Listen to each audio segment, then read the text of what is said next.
Very warm welcome to all the students of class 10th. Students, we have already gone through the chapter number 1, real numbers, in which we have studied our Euclid's division lemma. Basically, we are going to see that what is the proof of Euclid's division lemma. बहुत छोटा सा इसका proving है और इसकी proving mathematical होने के साथ साथ थोड़ी सी थियोरेटिकल भी है. तो first of all we are going to see what the term division suggest. Division के कंपोनेंट्स में जब हम जाएंगे तो we will find that we should have one dividend which is divided by some divisor. This divisor divides the dividend by the number of times known as quotient, and if the complete division has not taken place, then we get some remainder. That means dividend will be equals to divisor into quotient plus remainder. Related to this, the Euclid's division lemma was saying that A equals to BQ plus R, where few things. A is our dividend, B is our divisor, Q is quotient,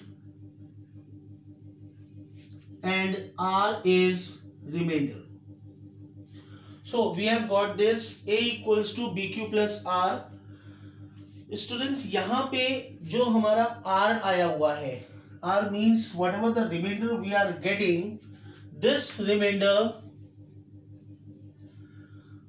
will always be less than our divisor. हम जिस number से divide कर रहे हैं we will never get our remainder more than divisor. Divisor से हमेशा छोटा ही होगा कौन? हमारा रिमाइंडर. और अगर कंप्लीट डिवीजन हो गया तो इस केस में हम ये कह सकते हैं कि सर रिमाइंडर तो जीरो बच गया. यानी रिमाइंडर जीरो भी हो सकता है, 1 भी हो सकता है, 2, 3, 4, 5, 6, 7, 8 कुछ भी हो सकता है, लेकिन वो हमेशा b की वैल्यू से कम ही होगा. b के बराबर का रिमाइंडर कभी नहीं बच सकता है. अगर b के बराबर का रिमाइंडर बच रहा है तो it is better to divide it one more time. जैसे 20 में 5 से डिवाइड करें, 3 टाइम्स डिवीजन किया और 15 बच गया, सॉरी 5 बच गया. 20 में हम लोगों ने 5 से डिवाइड किया और कहा कि सर 5 3 15 और रिमाइंडर 5 बच गया. यानी ये हमारा b था, ये हमारा r था, दोनों आपस में बराबर नहीं हो सकता. क्यों नहीं हो सकता? बराबर होने की केस में we can say divided one more time so that we will get 20 and remainder 0 here. तो ये छोटा सा एग्जांपल मैंने इसलिए लिया ताकि आप लोग इस बात को समझ सकें कि क्यों हमारा रिमाइंडर हमारे डिवाइजर के इक्वल नहीं हो सकता है. हाँ, तो मैं ये कह रहा था कि रिमाइंडर हमेशा हमारे डिवाइजर से छोटा होगा, जबकि जीरो के इक्वल हो सकता है या फिर जीरो से बड़ा भी हो सकता है. So according to Euclid's division lemma, A equals to BQ plus R हम लोगों ने देखा, जिसमें कुछ कंडीशंस लगी हुई थी कि A क्या है? डिविडेंड है, B डिवाइजर है, Q कोशिएंट है, R रिमाइंडर है, और R की वैल्यू 0 या 0 के इक्वल या 0 से बड़ी लेकिन B से छोटी होनी चाहिए. A क्या चीज है? Some positive integer.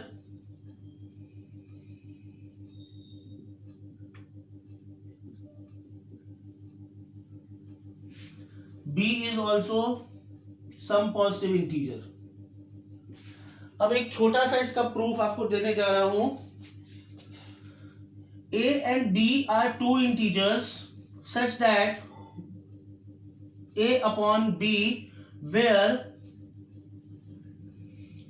B is not equal to 0, यानी A में हम B से डिवाइड करने जा रहे हैं। आप लोगों को बताया गया कि A हमारा डिवाइजर है, A हमारा डिविडेंड है जिसमें हम डिवाइड करने जा रहे हैं। किससे डिवाइड करने जा रहे हैं? B से, जो कि हमारा डिवाइजर है। जरा गौर से देखिएगा, A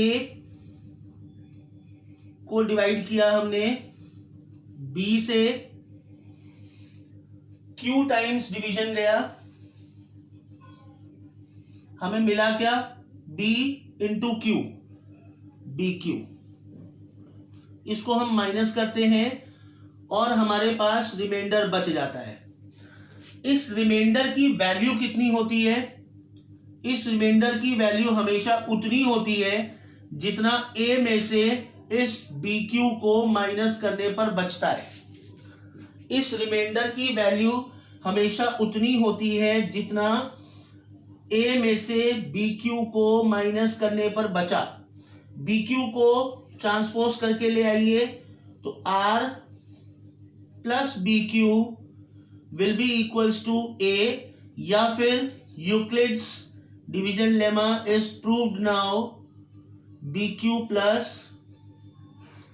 R, यानी dividend will always be equal to divisor into quotient plus reminder.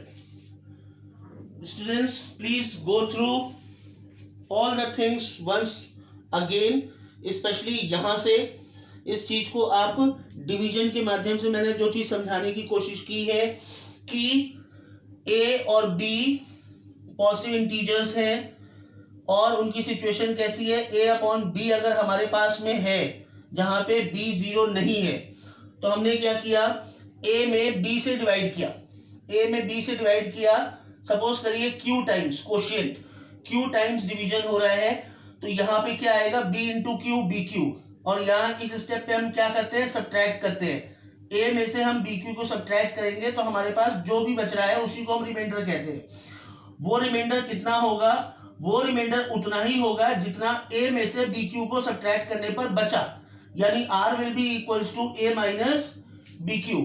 इसी को उठा करके मैंने फिर से यहाँ पे सॉल्व किया, R equals to A minus BQ, या फिर BQ को ट्रांसपोज कर लीजिए और डिविडेंड को अकेला छोड़ दीजिए। BQ जब इधर आएगा this will become R plus BQ equals to A, या फिर यूक्लिड्स डिवीजन लेमा हमें मिल गया A equals to BQ plus R। So I request all of you to please go through it once again. अगर कोई problem आती है तो please let me know, I will try to elaborate it in some other manner. Till the time, best of luck to all of you. Stay home, stay safe.